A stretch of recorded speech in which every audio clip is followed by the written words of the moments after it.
Godina Walloo aanaa Harxummaa Furseetti ergamtoonni bilxiginnaa lama sababa waltajjii irratti nuti hawaasa miidhaa jira jechuun dubbataniif caasaalee isaaniin doorsifamuun hojiirra ari'amanii reebamaa jiraachuun ibsame. Gabaasa qindaa'eef jaalsabaafan waaggaarii. Kaaba Oromiyaa godina Walloo aanaa Harxummaa Fursee magaalaa Qiciicootti waltajjii lukkeeleen biltsiginnaa sadarkaa olii hanga gadiitti jiran amajjii 3 2026 irraa eegaluun hanga yeroo gabaasni kun qindaa'etti taa'aa jiraniin kan duraa caalaa bifa adda ta'een akkaataa hawaasa nagaa ittiin lafarraa duguugan saaman jumulaan hidhan qeerraa buqqisanii fi mana irratti guban baafachaa kan jiran ta'uu odeessi achi miliqee ba'e inni ibsa. Gochaawwan badii fi farra namoomaa ta'an hidhattoonni PP onichatti hawaasa qulqulluu irratti raawwachaa turanii fi yeroo ammaas dachaa lamaan hojjechuuf karoora baafatan kana hordofee milishoonni PP lama kanneen maqaan isaanii Asuu fi Mohammed Hussein jedhaman walga'icha keessaa harka baasuun hawaasni nagaan siyaasarraa bilisa ta'an badii tokko malee nuun ajjeefama, saamamaa, gubamaa fi dararamaa jira. Ammas gocha dabaa kana akka raawwannuuf karoora baafachuun diinummaadha. Uummanni keenya nuun miidhamuu hin qabu jedhanii quuqama hawaasarraa dhalataniif qabaniif jecha itti dubbachuun eerameera. Sababa milishoonni sirnichaa lameen kun ajjechaa dabalatee rakkoon lammiilee nagaa irraan nuti geenyu dhaabbachuu qaba jedhanii komii kaasaniif jecha caasaaleen biltsiginnaa battalumatti milishoota isaanii kana doorsisuun qawwee fi hidhannoo huccuun isaanii illee osoo hin hafne irraa baafachuun hojiirraa ari'anii erga isaan maatii isaanii biratti galanii humna waraanaa itti erguun dhuunfadhaa nu biraan gahaa hidhaatu isaaniif malaa jechuun akka milishoonni isaanii duraa kun mana isaaniitii qabamanii hidhaman taasisanii jiraachuu jiraattonni magaalichaa dubbisne ibsaniiru. Gareen saamichaa fi gochaawwan sarbamiinsa mirga namoomaa uummata Oromoo irratti akka raawwataniif mataa biltsiginnaa koloneel Abiyyi Ahmediin durfamuun guutuu Oromiyaa keessatti bobbaafamanii jiran kun aanaa Harxummaa Fursee kanatti maqaa maatii qabsaa'otaa fi deeggartoota waraana bilisummaa Oromooti jedhuun hawaasicha irratti duguuggaa sanyii labsuuf guyyoota 4 oliif magaalaa Qiciicootti walga'iirra jiraachuun isaanii dabalataan ibsameera. Godina Lixa Harargee aanaa Daaroo Labuutti manneen qonnaan bultootaa 15 ol ta'u loltoota faashistii PP'n gubachuun ifoome. Jaalkennaa sabaa waan qindeeffatee qaba.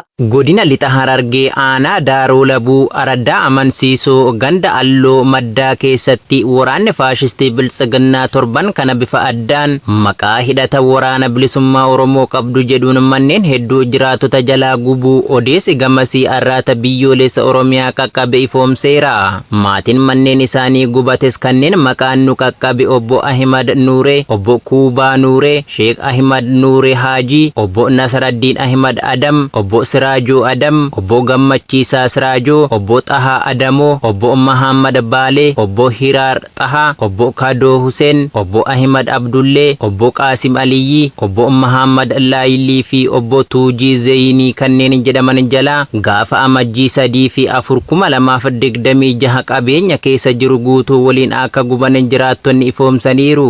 Uummanni manneen jalaa gubate kunniin dahannoo dhabuun daa'imman xixiqqoo waliin bakkee honaa keessa akka jiran jiraattonni himaniiru. Godina Bahaa Wallaggaa aanaa Galiilaatti hidhattoonni sirnichaa barattoota 2 ukkaamsuun himame.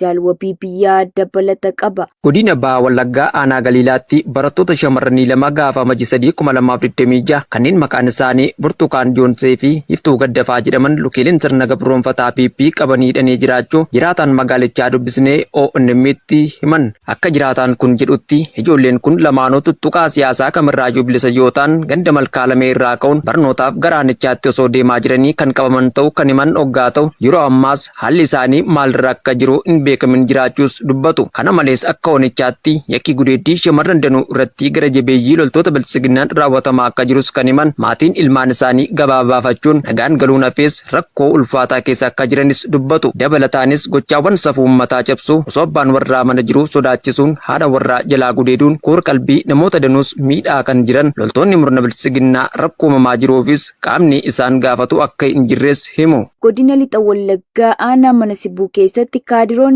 fi waraanni murna biltsiginnaa mana hidhaatti wal darbuun wal iraarsaa jiraachuun ifoome. Guutuu gabaasichaaf Jaal Amansiis Kaayyoo. Godina Lixa Wallaggaa aanaa mana Sibuu keessatti waraanni faashistii PP maqaa sakattaa waraana bilisummaa Oromoo jedhuun guyyoota 5f muddee 27 2025 irraa hanga amajjii 2 2026 taasisanii turan hordofuun tarkaanfii gootichuu waraana bilisummaa Oromoo waboon bulchiinsa magaalaawwan keessatti qabeenyaa fi mooraa isaanii akkasumas waajjira ganda isaanii irratti fudhachuun guutummaatti barbadeessuu hordofee loltoonni hedduun bulchiinsa magaalaa Manditti akka hidhaman ibsameera. Tarkaanfii waboon fudhate kanaan sodaa, yaaddoo fi naasuu guddaa keessa galuun kaadiroonni fi waraanni bilchiginaa waldhabdee hamaa keessa seenuun namoonni baay'inni isaanii 13 ol ta'an kaadirootaa fi waraana dabalatee mana hidhaa bulchiinsa magaalaa Manditti wal darbuun wal iraarsaa jiraachuus dubbatu. Akka jiraattonni jedhanitti kaadiroonni fi waraanni bilchiginaa kun walii isaanii maqaa situu hariiroo waraana bilisummaa Oromoo qaba situu akkas goosise jedhuun dabareen mana hidhaatti wal guuruun walii isaanii dararaa jirus kan jedhan jiraattonni mooraan dabaan guutame kunis shakkii keessoo isaaniitti uumameen raafamaa jira. Ergamtoonni murna bilchiginaa saduu dhuunfaa isaanii guuttachuuf jecha hawaasa nagaatti maqaalee garaagaraa itti maxxansuun ajjeesaa fi saamaa turuun gaafa faayidaan isaanii tuqamu walii isaaniif illee naasuu namummaa akka hin qabne mul'isu jechuun dubbatu. Oduu biyya alaatiin ammoo Zeleniskiin sanada wabii nageenyaa Ameerikaa waliin xumuruuf qophii jedhu dabalata isaaf Jaal yaadannoo Oromiyaa. Pireezidaantii Yuukireen Volodaamer Zeleniskiin kamisa kaleessaa akka jedhanitti sanadni wabii nageenyaa biyyoota lamaanii Kiivii fi Waashingiteen gidduutti bu'uuraan qophaa'aa ta'e Pireezidaantii Ameerikaa Doonaald Tiraamp waliin xumuramuudhaaf akka ta'e dubbate. Zeleniskiin akka jedhetti walgahii kaleessa bakka bu'oota biyyoota lamaanii Paaris keessatti geggeeffame irratti dhimmoota walxaxaa bu'uura marii jala jiru irraa waraana gara waggaa 4tti dhiyaate xumuruuf mari'ateera. Gama Ameerikaan Raashiyaa waliin akka wal argan ni hubanna. Weerartuun waraana kana xumuruuf fedhii dhugaa qabaachuu fi dhiisuu isaa irrattis yaada ni eegganna jechuun Zeleniskiin xaa irratti barreesse. Lixa Wallaggaa aanaa Noolee Kaabbaatti waraanni raayyaa ittisa Impaayera Itoophiyaa 4 waraana bilisummaa Oromoo harka kennachuun beekame. Guutuun gabaasichaa akka taanutti isiniif dhiyaata. Miseensonni waraana bilxiginnaa 4 lixa Wallaggaa aanaa Noolee Kaabbaa mooraa qilxuu Xobbee keessaa amajji 8 2026 waraanni raayyaa ittisa Impaayera Itoophiyaa baay'inaan 4 ta'an qawwee Akaamaa 4 boombii F2 fi rasaasa 600 fudhachuun gooticha waraana bilisummaa Oromoo harka kennachuu ajajaa waraana bilisummaa Oromoo Onichaa beeksisee jira. Tiksitoonni aangoo barcuma siyaasaa Impaayera Itoophiyaa tursiisuuf yeroo garaa ilmaan Oromoo dirqamaan gara dirree waraanaatti erguun lola Oromoo hin ilaallannetti guuruun ficcisiisaa kan jiran ta'us ilmaan Oromoo quuqama saba isaanii qaban diinaaf ergamuu balfuun wal ijaaranii zooniilee waraanaa cufa keessatti harka kennachaa jiru. Miseensonni waraana Impaayeratti duraanii waraana bilisummaa Oromoo harka kennatan kunneenis jaalalaa fi simannaa obbolaan isaanii godhaniifitti hedduu gammaduun hiriyoota isaanii mooraa diinaa keessatti hafaniinis Impaayera cubbamtuu dhiiga qulqulloota dhangalaasuun jiraattu keessaa yaatanii waraana bilisummaa Oromootti makamuun yeroon isin bilisummaa saba keessaniif qabsooftan amma jechuun dhaamsa isaanii karaa arraata biyyoolessa Oromiyaa dabarfatanii jiru. Godina Walloo aanaa Harxummaa Furseetti bulchitoonni murna bilxiginnaa maqaa maatii qabsaa'otaati jedhuun qonnaan bultoota ooyiruu isaanii irraa ari'aa jiraachuun beekame. Jaalaqaafan fayyeeraa waan qindeeffate qaba.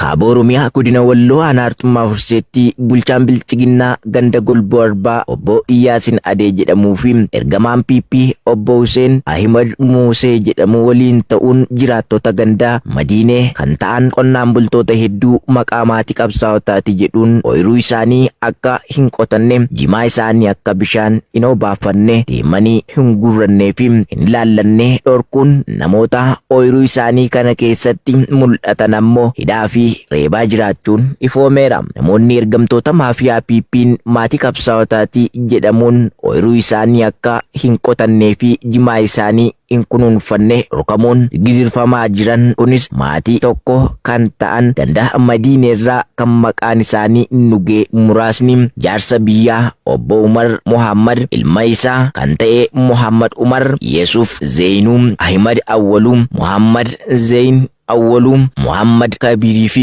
Aliyyi Yesuuf Zeenuu kanneen jedhaman ta'uu jiraattonni Onichaa irraata biyyoolessa Oromiyaatti himaniiru.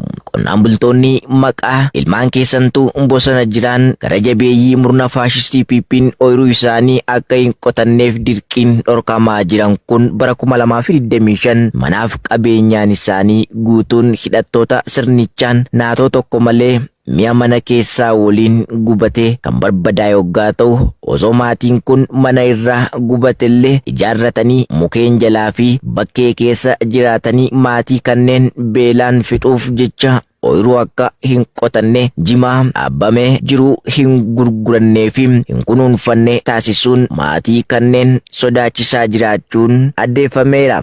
Lixa Harargee aanaa Shanan Dhuugootti namoota hidhuu fi dararuun cimee itti fufe. Guutuu gabaasichaaf Jaalfalmataa Lammii.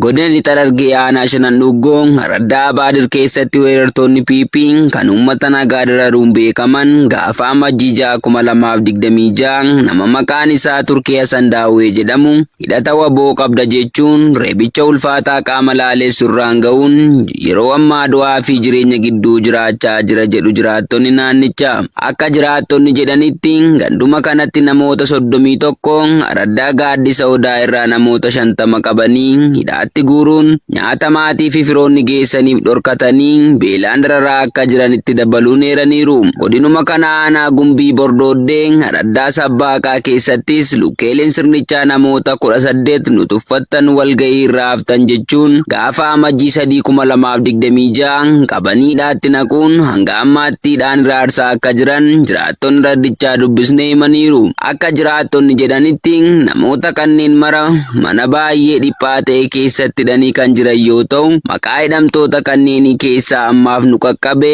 Ahmad Abdallaa, Ahmad Taajuu, Ibrahim Abdurrahman, Adam Abdallaa Ahmad, Abdullahi Ahmad, Fahmii Muusaa, Shaamsuu Fahmii, Hasan Tukkee, Adamee Tukkee, Hussein Saayidii fi Ibiroo Saayid kanneen jedhaman ta'uun ibsameera.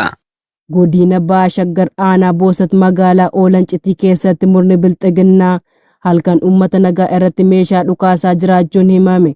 Jaal Irbuu Dhugaa dabalata qabdi. Godina Baashaggar aanaa Boosat magaalaa Olancitii keessatti gaafa Amajjii 8 murni bilxiginnaa halkan uummata nagaa irratti meeshaa dhukaasaa jiraachuu jiraattonni magaalichaa arraata biyyoolessa Oromiyaatti himan. Gareen saamichaa fi nagaa argachuu uummata Oromoo hin barbaanne hidhattoonnii fi kaabinoonni akkasumas jaladeemtonni bilxiginnaa uummata nagaa hojiirra ooluun galgala gara mana isaaniitti galanii boqonnaa fudhatan magaalicha keessatti sa'atii namni itti aara galfatutti bakka qabachuun halkan dheengaddarraa eegalee dhukaasa kallattii hundaan irratti banuun uummata nagaa jeeqaa akka jiran jiraattonni ni dubbatu. Akka ONM gidduu kana jiraataa magaalichaa irraa odeeffatetti murni bilxiginnaa guyyoota muraasaan asitti hidhattoota konkolaataa ooraalii fi piikaappii fayyadamuun hoomaa waraanaa magaalicha keessa qubachiisuun uummata doorsisaa akka jiran eeruun sababa tokko malee uummata hojiin dadhabaa olee akka hin rabne ittiin jechuun yeroo isaan sochii magaalicha keessatti agarsiisan ammoo waan jiru osoo adda hin baafatiin akkasumaan dhukaasuun uummata jeeqanii irriba malee bulchaa jiru jechuun haala magaalicha keessa jiru himu. Murni bilxiginnaa goleewwan Oromiyaa mara keessatti maqaa waboo dhaachuun uummata nagaa qabuun nagaa dhorkachuun ajjeesuu hidhuu fi reebuun yakka mirga namoomaa guyyaa guyyaan raawwachaa akka jiran gabaasuun keenya ni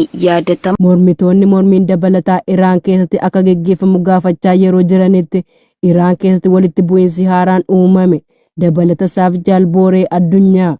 Namoonni haala dinagdee Rippaabilika Islaamaatiin aaran aangaa'otaaf qormaata isaanii itti fufuu isaanii fi mormitoonni biyyaa baqatan kamisa kaleessaa gochaa isaanii kana akka cimsan gaafataniiru. Mormiin guyyoota 12 geggeeffame kun aangaa'ota abbootii amantaa Hayaatolaa Alii Kaameenii jalatti qoqqobbii waggootaaf kaa'amee fi waraana ji'a adoolessaa Israa'el irratti geggeeffame booda deebi'ee dandamachaa jiru raasee jira. Sochiin kun kan ka'e muddee 28 Baazaariin Teeraan cufamuu isaatiin erga Riyaalii sadarkaa gadi aanaa galmeessee booda guutuu biyyattiitti babal'atee amma hiriira bal'aa ta'een mul'achaa jira. Aangaa'onni jeequmsa uumameef jeequmsa kaastota kan komatan yoo ta'u hoogganaan qaama haqaa seeratti dhiyeessuun laafinni akka hin jirre dhaadataniiru. Roobii darbee poolisiin Iraan naannoo Teeraanitti yeroo jeequmsa to'achuuf tattaaffii godhame waraanamee ajjeefamuu dhaabbate oduu Iraan Faars beeksiseera. Ilmi Sha'aa warraaqsa Islaamaa bara 1979 aangorraa ari'amee fi nama mormitu ijoo baqate Reezaa Fa'aalaafi mormii roobii darbee geggeeffame irratti hirmaannaan kan kanaan dura hin argamne ta'uu ibsuun kamisa galgala